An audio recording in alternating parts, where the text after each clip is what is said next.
Paz seja convosco. Amém. Cuidado com essa liberdade aí. Ó. Liberdade de Cristo não é liberdade de nós fazermos o que nós queremos, mas é a liberdade de nós dizermos não ao pecado, como nós estamos meditando na Escola Bíblica Dominical. A condição de que nós mudamos de reinos, não estamos mais no reino do pecado, sob o domínio do reino do pecado, mas nós somos livres em Cristo Jesus. Amém. Em nosso último encontro estivemos meditando sobre o tema compaixão em vez de destruição. Nessas duas visões, dois temas encontram-se juntos e em tensão.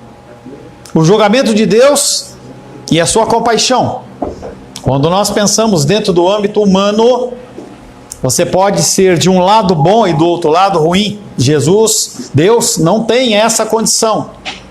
Ele é tanto irado como amoroso. Ele é tanto compassivo como destrutivo. Nosso Deus, ele é como um diamante com muitas facetas, compondo a característica dele. Nós ou amamos ou odiamos, mas isso não funciona com o Senhor. Ele pode sim ser compassivo, como também ele pode ser destrutivo na mesma medida.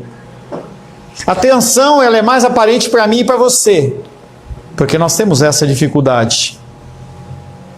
Deus é a fonte tanto do julgamento quanto da compaixão. E ambos são oferecidos a Israel, a menina dos olhos dele. O contraste entre esses dois aspectos, compaixão e julgamento, é real e é intensificado pelo fato de que Israel não se arrepende. Vimos na semana passada. Israel, como eu, como você, nós não nos arrependemos. Por isso que dentro do nosso discipulado, a gente mostra claramente a condição de que arrependimento não é condição de salvação. Porque se fosse, nós estaríamos perdidos. Arrependimento é uma consequência da sua salvação. Ainda assim, Deus é tão compassivo a ponto de não cumprir o julgamento por causa da sua misericórdia. Mas até quando? Até quando ele vai permitir que Israel continue nos seus caminhos? E quando nós lemos os textos bíblicos, nós temos que entender que esses eventos que eles são relatados, de um capítulo para o outro, de um versículo para o outro, pode ter diferença de meses ou anos. E quando nós lemos o versículo 6, 5, parece, e nós vamos ler o 7, parece que Deus ele é uma montanha russa de emoções, em que ele se arrepende, e aí ele volta, e ele pune e destrói. Não, mas há um tempo entre uma conclusão e outra, há um oráculo e outro. Mas a pergunta continua: até quando Deus ele vai ser misericordioso comigo e com você? Sua compaixão é revelada através do seu tratamento paciente e longânimo para com o povo pecador, comigo e com você. Por seu desejo em sacrificar seu nome aos olhos das nações, ou por meio da intercessão de uma pessoa que ele declara como justa, como é o caso de Amós. Vimos isso na história de Israel. Nós vemos Abraão intercedendo diante de Deus por Sodoma e Gomorra. Nós vimos Moisés intercedendo por Israel depois de aparição e adoração ao bezerro de ouro. Nós vemos Jeremias e Daniel confessando os pecados do povo e pedindo a Deus que se lembrasse da sua aliança e não rejeitasse Judá. E Deus não é que tem Alzheimer, ele lembra, ele sabe de tudo. É uma forma alegórica para que nós entendamos que alguém está se colocando entre a execução do juízo e o que está praticando o juízo e o cumprimento da pena. Intercessão é isso. Intercessão é você falar: não bate nele, bate em mim. Em muitos aspectos na palavra de Deus isso funciona. Você chama para você essa responsabilidade. Jó fazia isso todas as manhãs. Ele tinha jovens, com filhos como jovens, vários filhos, E aí, naquele momento em que ele via que os filhos dele estavam se desviando, ele ia lá e executava um sacrifício e falava: executa esse sacrifício. O que aconteceu aí, Daniel? Relaxa, cara. Relaxa, presta atenção aqui, depois você vê isso. Ele olhava para a situação dos filhos dele e ele falava assim: quem sabe os meus filhos não pecaram? Então eu vou pedir perdão ao Senhor. Era uma prática de Jó. Jeremias e Daniel confessaram os pecados do povo e pediram a Deus que se lembrasse da sua aliança e não rejeitasse Judá. Nas duas visões que nós vimos na semana passada de Amós, a visão dos gafanhotos destruindo tudo e a visão do fogo consumindo as lavouras, essas visões, o julgamento não é completamente removido. E eu trago novamente a ideia para você entender que não é uma história de um dia para o outro. É apenas adiado por meio da intercessão do profeta. Mas até quando permanecerá a sua longanimidade? Até quando Deus terá paciência com o seu pecado? Enquanto nós chamamos a atenção, enquanto os cônjuges, os pais, filhos chamam a atenção, ainda há tempo de mudança. E quando ele parar de exortar? Hoje eu almocei e estava lá, sentado lá, aí eu falei assim: não vou andar com a meia, não vou sujar. Peguei, coloquei a meia em cima do banco, e a minha filha, como uma boa imitadora de mim como acusador, né? Ela mandou a foto lá das duas meias e falou assim: até a meia você larga aqui. Entendeu? Eu falei assim: tá bom. É claro que eu não pude só pegar a meia. Eu peguei a meia e ainda dei uma espetada nela em relação a outra coisa. Mas é normal de nós seres humanos, porque nós somos pecadores como vocês. Mas até quando Deus ele vai ter longanimidade em relação aos nossos pecados? A palavra de hoje já mostra que essa longanimidade ela não vai ser estendida por muito tempo. O título da palavra de hoje é o prumo da avaliação divina. O que é prumo? Quando uma pessoa ela vai construir uma casa, construir um muro, ela quer saber se aquele muro está reto, porque a nossa visão ela não é perfeita, há imperfeições do terreno, uma série de coisas. Aí você pega um pedaço de ferro, coloca amarrado numa linha e você colocando ele em pé, você vai ver se aquilo está reto ou se não está reto. E o título da palavra de hoje é o prumo da avaliação divina. Não é a minha avaliação. Não é a avaliação do teu marido, da tua esposa, do teu pai, da tua mãe, do teu filho, mas é a avaliação de Deus. Por isso que a leitura das Escrituras, elas são essenciais para o desenvolvimento cristão. Não ter uma leitura sequencial, não ter uma leitura todos os dias da palavra de Deus, vai fazer com que você interprete mal o caminho, a posição que o seu muro está sendo construído, e talvez ele faça uma curvinha de apenas 1 grau ou 2 graus, e com o vento ele vai vir a cair. Já dei esse exemplo, mas ele é pertinente. Na época das caravelas, as pessoas elas faziam as medições através de um aparelho que chamava-se sextante, e através das cartas náuticas eles conseguiam, olhando pela posição das estrelas que eram conhecidas, estavam mapeadas, eles conseguiam identificar a rota. Olha, eu tenho que naquele momento estar naquela posição embaixo daquela estrela, assim eles iam se guiando. Hoje nós temos computadores de bordo que fazem a correção automática da correção dos barcos, dos aviões, do que quer que seja. Então, se você imaginar que você hoje, nesse trilho do azulejo aqui, se você não tiver um padrão, você vai começar colocando os azulejos, quando tentar fechar lá, não vai fechar. Porque você não tem o prumo, você não tem a medida e não tem o padrão correto de você estar seguindo.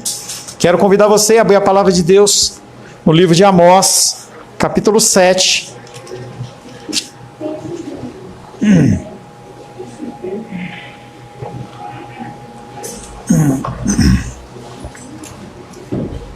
Amós capítulo 7,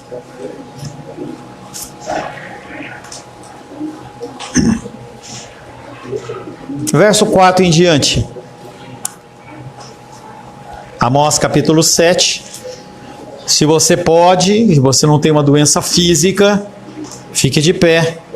Pastor, mas eu estou com um bebê no colo. A palavra de Deus diz que quando Moisés ele se levantava para ler a Torá, e eram 5, 6 horas de leitura, Homens, mulheres, crianças, todos eles ficavam de pé em reverência à palavra de Deus. Não é reverência a mim, você não tem reverência nenhuma, eu sou tão pecador e mais do que você. Mas fique de pé e ensine as crianças a também ficarem de pé e reverenciarem a palavra de Deus.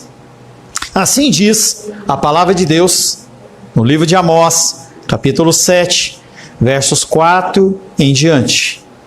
Isto me mostrou o Senhor Deus. Eis que o Senhor Deus chamou o fogo para exercer a sua justiça. Este consumiu o grande abismo e devorava a herança do Senhor. Então disse eu: Senhor Deus, cessa agora. Como subsistirá Jacó? Pois ele é pequeno. E o Senhor se arrependeu disso. Também não acontecerá, disse o Senhor Deus. Mostrou-me também isto. Eis que o Senhor estava sobre um muro, levantado a prumo, e tinha um prumo na mão. O Senhor me disse: que vês tu, Amós? Respondi: um prumo. Então me disse o Senhor: eis que eu porei o prumo no meio do meu povo, de Israel, e jamais passarei por ele. Mas os altos de Isaque serão assolados, e destruídos os santuários de Israel, e levantar-me-ei com a espada contra a casa de Jeroboão. Palavra do Senhor, amém? Senhor, louvamos o teu nome pela sua santa e bendita palavra. Precisamos ouvir a tua voz. Precisamos, Pai querido, que o Senhor nos guie, nos oriente, nos abençoe e nos dê direção. Colocamos o nosso espírito ligado ao seu e pedimos que o Senhor fale conosco. Que o Senhor me capacite, Pai, a dar uma mensagem santa aos nossos corações. Oro em nome de Jesus. Amém. Podem se assentar em nome de Jesus. A nova visão. Obrigado. A nova visão é unida às duas anteriores do fogo e dos gafanhotos. E eles são unidas pela frase: jamais passarei por ele. Apesar das visões estarem ligadas, cada uma tem uma característica distinta. A terceira visão se concentra na razão de o povo ser julgado. Eles não estão no prumo. Se é colocado um prumo e o povo de Israel não está. Cada um de nós vai ser colocado diante do Senhor no dia do juízo, e esse dia ele se intensifica. Veja as mensagens que vira e mexe a Rosângela posta lá no grupo da igreja. Inclusive você, Moisés, pode olhar. Claro, né? Não vou pedir a oportunidade, né? Veja o que está acontecendo fora do seu umbigo. Não, Moisés, igreja. Olha o que está acontecendo fora do seu umbigo, para você entender o que está acontecendo. Hoje, estava assistindo uma aula e eu comecei a entender por que o governo está tão preocupado com as criptomoedas. Porque antigamente se trabalhava com o contexto de mercado centralizado. Ou seja, ainda, né?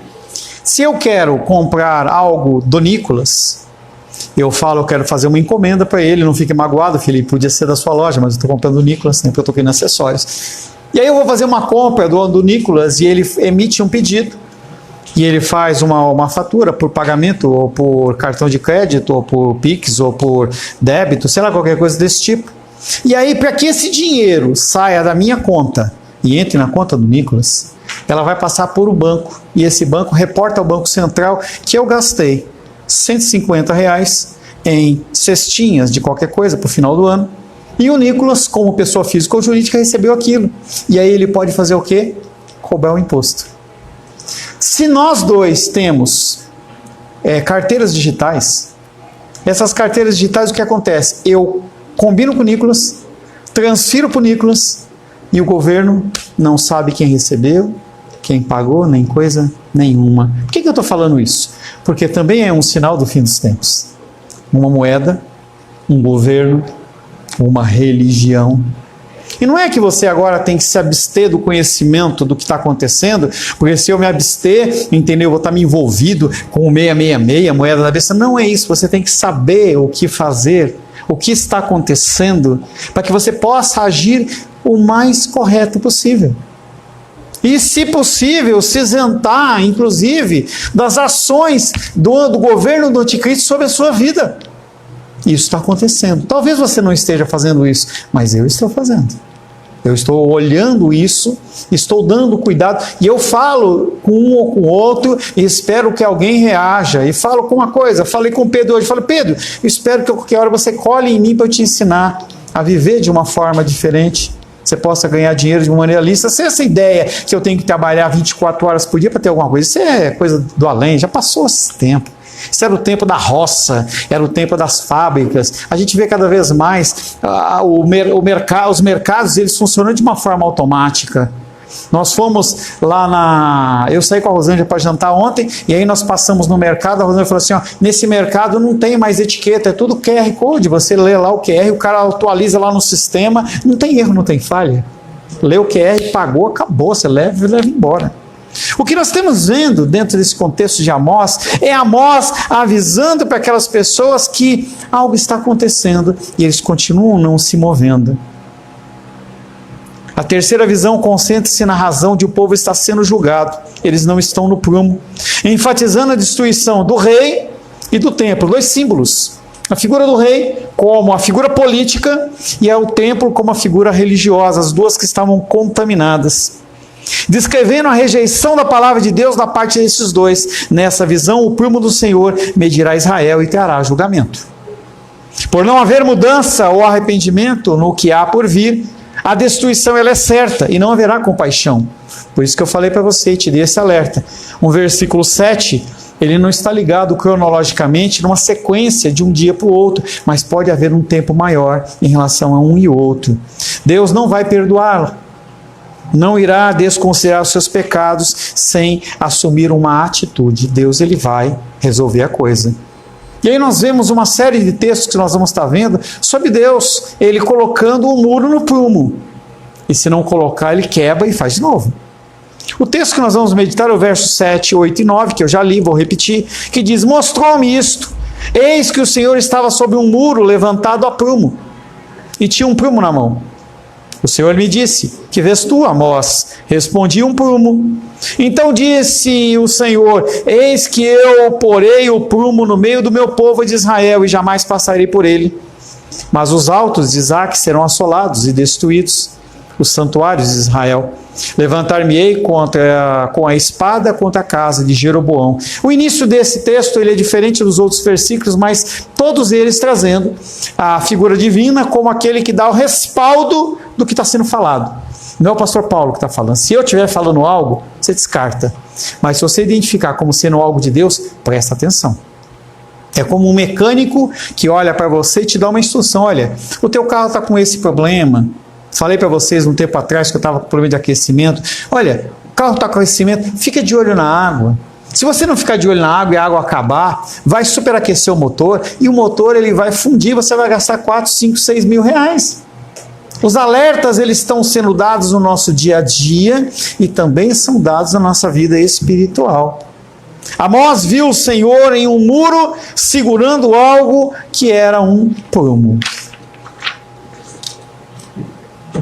Esse prumo é usado para testar e medir a qualidade da mão de obra e o serviço realizado. Como está a sua vida diante do Senhor? O André encontrou lá fora de manhã e falou assim, pastor Paulo, eu fiz alguns depósitos dízimo online, eu preciso mandar o comprovante para você? E eu falei para ele, não.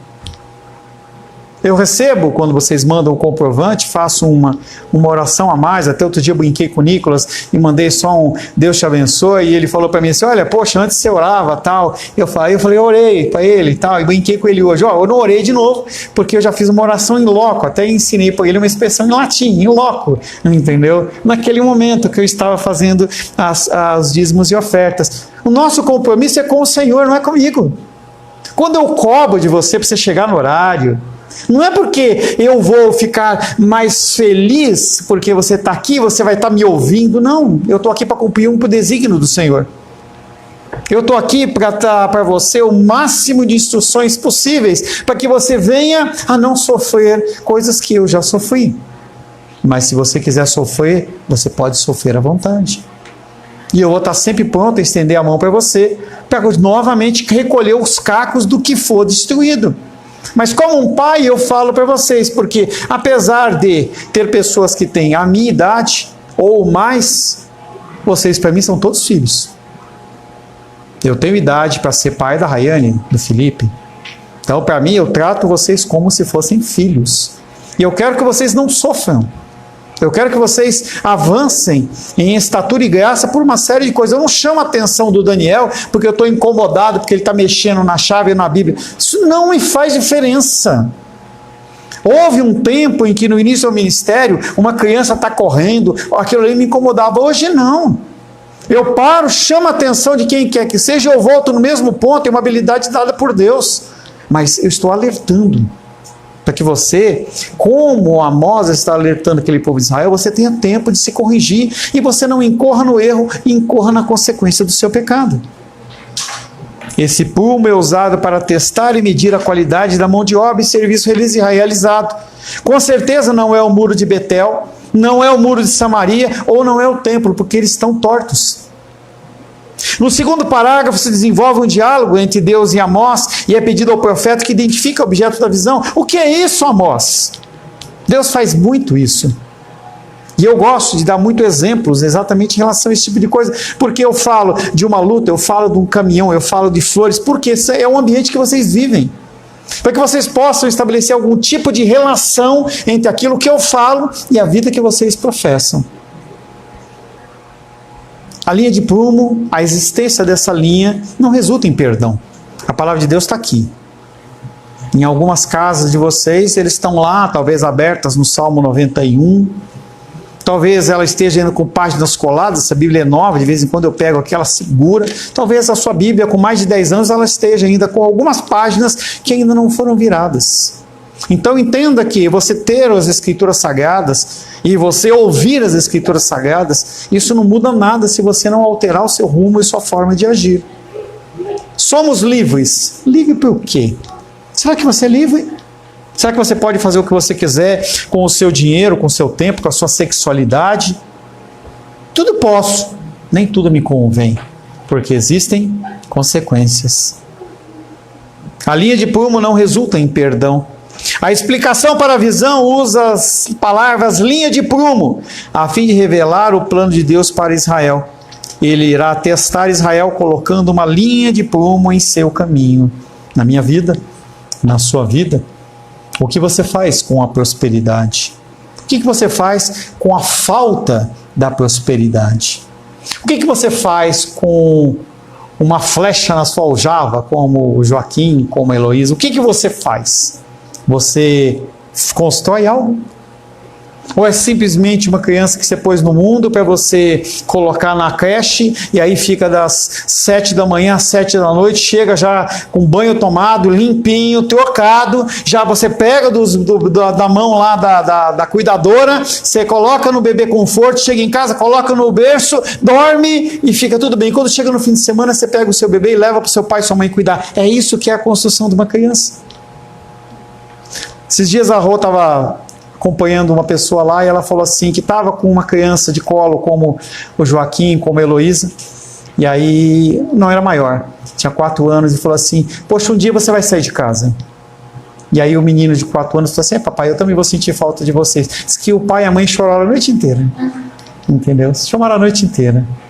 Cada vez mais a minha filha está se aproximando desse momento, e eu olhei e falei assim, vou sentir sua falta. Até porque eu não posso atormentar a Rosângela, né? Se eu atormentar a Rosângela, dá divórcio. E aí, eu não sei, alguma coisa eu vou ter que fazer, talvez comprar um cachorro, não sei, entendeu? Porque eu gosto de atormentar minha filha. Mas até lá, entendeu? Eu convivo com ela e vou sentir muita falta com a saída dela. A linha do prumo de Deus irá expor o verdadeiro estado em que o seu povo se encontra. Ela testa seu prumo para ver se é hora de demolir o muro. Jeremias capítulo 18. Deixa Amós preso aí.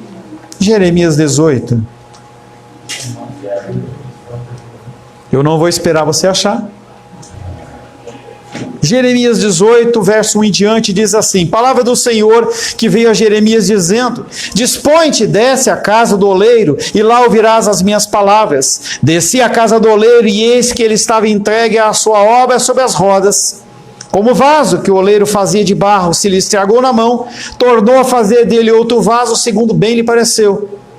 Então veio a minha palavra do Senhor: não poderei eu fazer de vós como fez este oleiro, ó casa de Israel, diz o Senhor. Eis que como barro na mão do oleiro, assim sois vós na minha mão, ó casa de Israel. Ele quebra o vaso quando ele quer. Romanos capítulo 3.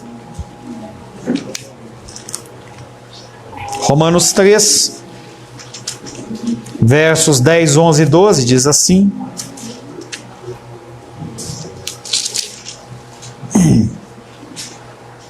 não há justo nenhum sequer, não há quem entenda, não há quem busque a Deus.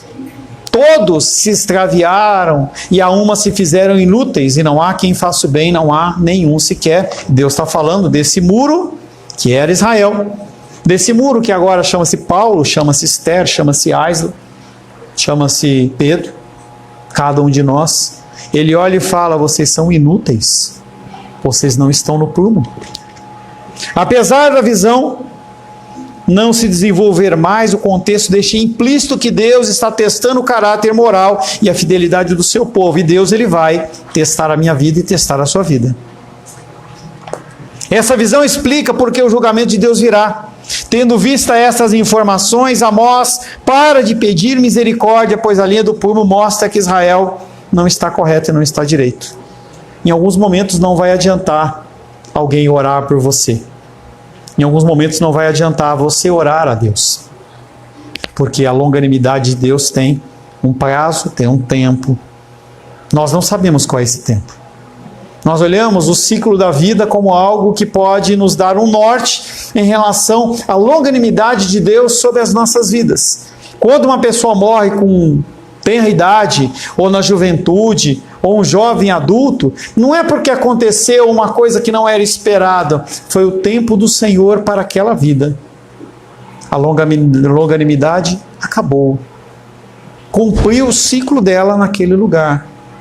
Pode ser que algumas pessoas tenham um ciclo mais longo e outras um ciclo mais curto. E você não sabe quando é o fim desse ciclo, por isso que você precisa tomar cuidado. A linha do prumo é colocada no meio de Israel. Essa condição descreve o relacionamento pessoal e pactual entre Deus e Israel. E, independente disso, Deus ele vai continuar executando juízo. Muitos das repreensões que vocês filhos recebem partem de um tempo de gabinete dentro do consultório, lá do nosso encontro com os pais. O que fazer? O que fazer em relação a tal dificuldade, Pastor Paulo? E aí eu trago não a direção do que eu quero ou do que eu faço com a minha filha, e sim o que a palavra de Deus diz. Algumas vezes a instrução ela é dura. Algumas vezes a instrução é de morte, de instrução, de você realmente tirar da presença, porque é o que a palavra de Deus diz. É melhor que você seja aceito no reino dos céus do que você me ame. E eu gostaria muito que todos me amassem, mas eu quero que, na verdade, que todos sejam salvos. Que no dia do juízo a gente se encontre lá e você fala: Pastor Paulo, você foi muito duro comigo naquele dia lá, mas foi o suficiente para me corrigir. Isso é a figura de qualquer pastor, de qualquer líder ou sacerdote. Eu tomo algumas decisões em casa que não são agradáveis, nem para minha filha nem para minha esposa, mas são decisões que são necessárias. E que com o passar do tempo, tanto Luísa como Rosângela, eles veem que eu tomo algumas decisões que eu tomo para cuidar da nossa família e da nossa casa. A base para a medição feita pelo prumo de Deus encontra-se na justiça divina e no fato de que o povo não cumprir o seu papel como nação pactual de Deus. Josué, capítulo 24. Josué, capítulo 24, verso 14 em diante. Fim do livro de Josué. Diz assim a palavra de Deus: agora, pois, temei ao Senhor e servi-o com integridade e com fidelidade. Deitai fora os deuses aos quais serviram vossos pais, da além do Eufrates e no Egito, e servi ao Senhor. Porém, se vos parece mal servir ao Senhor, escolhei hoje a quem servais. Se aos deuses a quem serviram os vossos pais, que estavam do além do Eufrates, ou aos deuses dos amorreus, em cuja terra habitais, eu e a minha casa, porém, serviremos ao Senhor. O que você vai fazer com a palavra que é pregada? Não sei. Você vai ser uma pessoa fiel ao Senhor nos seus recursos, fiel ao Senhor no seu tempo, fiel ao Senhor na sua família, fiel ao Senhor na sua sexualidade, ou você vai servir ao seu coração. É você que vai decidir. No dia do juízo, não vai estar o Alice do lado de Ingrid. Cada um vai estar diante do Senhor de forma individual, da mesma maneira que eu vou estar diante do Senhor, e não necessariamente a Rosângela vai estar do meu lado. Mas uma coisa vai ser cobrada de mim, que foi o que eu passei quando eu vi a primeira vez a Vanessa. O que você fez em vocês, continuando esse processo, e vocês venham a casar? Moisés, Deus vai olhar para Moisés e falar assim: o que você fez com a moça que eu te dei para você casar? Você cuidou, você amparou, você amou, você ensinou, você exortou, você cuidou? Ela está na fila? Isso vai ser muito amargo e muito duro. Josué olha e fala: eu não sei vocês, mas eu e minha casa serviremos ao Senhor. Glória a Deus. Amós era a linha de prumo usada por Deus, que estava revelando a falta de justiça em Israel. A expressão meu povo cria uma conexão muito próxima entre Deus e a nação. Assim, a declaração de castigo sem perdão é um julgamento sobre algo que pertence a Deus. Os resultados têm um efeito pessoal sobre o povo de Deus, aqueles a quem Ele ama e dos quais Ele cuida. Cada um de vocês está sob o escrutínio, Deus olhando com a lupa sobre cada um dos seus caminhos. Não no intuito de sair batendo, sair dando pancada, mas no sentido de corrigir. E Ele vai usar o que for necessário para colocar você no prumo. Nem que seja quebrar você como um vaso e fazer você de novo. E quebrar dói. Eu nunca quebrei um osso, mas eu já torci. Se você já quebrou um osso, você sabe qual que é a dor de quebrar um osso. E Deus está falando em quebrar todos os ossos.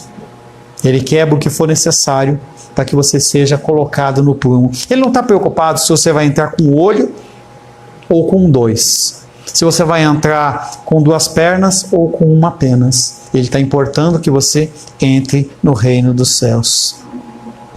A declaração final: e jamais passarei por ele, indica o fim da longanimidade de Deus e a proximidade do dia de prestação de contas. Algo que Moisés, quando teve o evento do bezerro de ouro, Deus fala: eu não seguirei com esse povo. E Moisés fala: Senhor, como vão saber que o Senhor está conosco, se não é o Senhor andando conosco?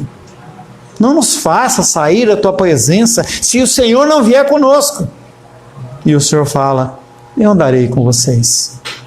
Aqui o que ele está dizendo ele não vai mais andar. A figura do intercessor, que é Amós, se cala. Não há mais ninguém para interceder por esse povo. O resultado será desolação, destruição e morte pela espada. Os verbos de destruição retratam claramente a ruína completa de tudo o que a nação valorizava. Verso 9. A linha do prumo traz destruição ao templo e ao rei. O papel de Amós capítulo 7, verso 9, é esclarecer as implicações da visão, ao descrever a forma de castigo que Deus pretende trazer sobre Israel. Duas áreas de importância nacional ele cita como alegoria de um todo. Primeiro é o poder político. Nós temos visto o poder político totalmente contaminado no nosso país. A gente vê as pessoas tomando decisões surreais. E eu não estou falando para você sobre ideologia política, eu estou dizendo que foi tomada uma decisão de eliminar-se os caminhões-pipa. Mais de 200 famílias lá no norte não vão receber água. E foi-se gasto aqui mais de 100, 200 milhões de reais para construir lá na Granja do Torto uma fonte artificial com carpas. Ou seja, a gente olha para a situação do que está acontecendo em Amós aqui e a gente vê essa situação aqui. O dólar nunca bateu 6. Gente, eu falava hoje pela manhã, vai bater 7, vai bater 8, e o teu recurso financeiro ele não vai valer nada. Nada. No início da pandemia, a gente tinha um custo que hoje é 2, 3 vezes o preço. E as pessoas elas acham que está tudo normal e Deus está falando, eu vou dar um basta. Eu vou acabar com esse poder político. E eu vou acabar também com o poder religioso. Falei na semana passada, na retrasada, a briga na Igreja Batista da Lagoinha, que é uma referência dentro do meio evangélico. Os filhos que herdaram a igreja estão brigando por causa do CNPJ. Gente, é o retrato da igreja. E aí você me pergunta por que tem tanta promiscuidade aí fora? Por que tem tanta ideologia de gênero para todo lado? Porque a igreja não está fazendo o seu papel. Mas Deus ele nunca precisou de muitas pessoas. Certa vez, numa luta, havia um exército com mais de 1 milhão de pessoas. E o exército de Israel estava preparado e pronto.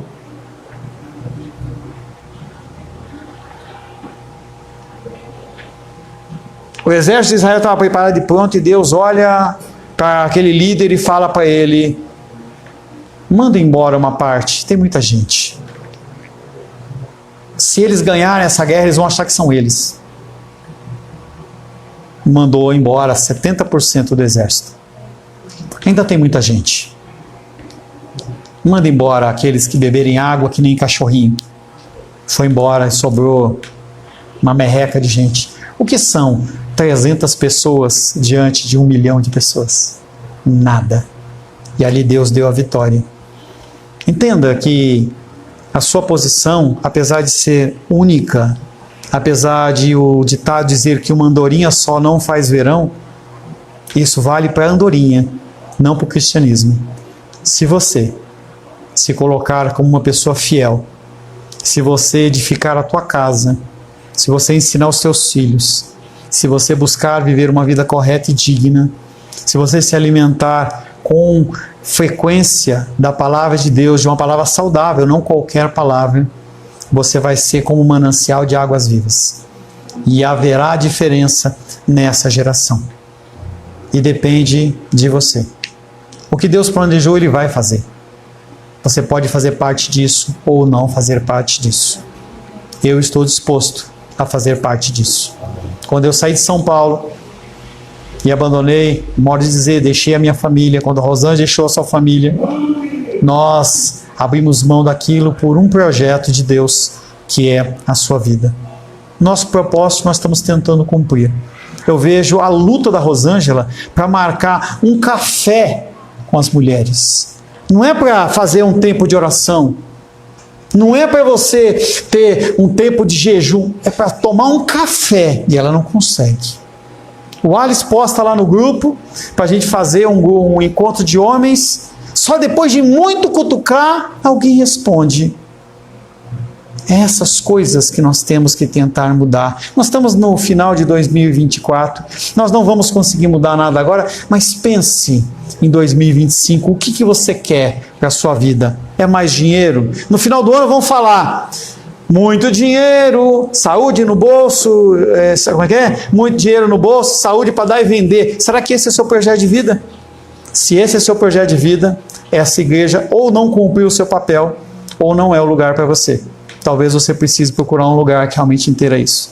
Se você realmente quiser crescer espiritualmente, se você quer que os teus filhos, que eles, quando eles crescerem, eles sejam como carvalhos de justiça, aí você tem que ficar aqui e se esforçar um tiquinho mais. Amém, queridos?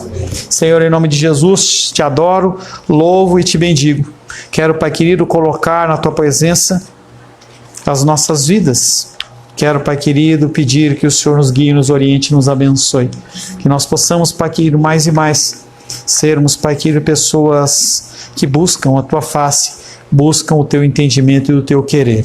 Oro em nome de Jesus. Amém. Graças ao nosso bom, querido e amado Deus.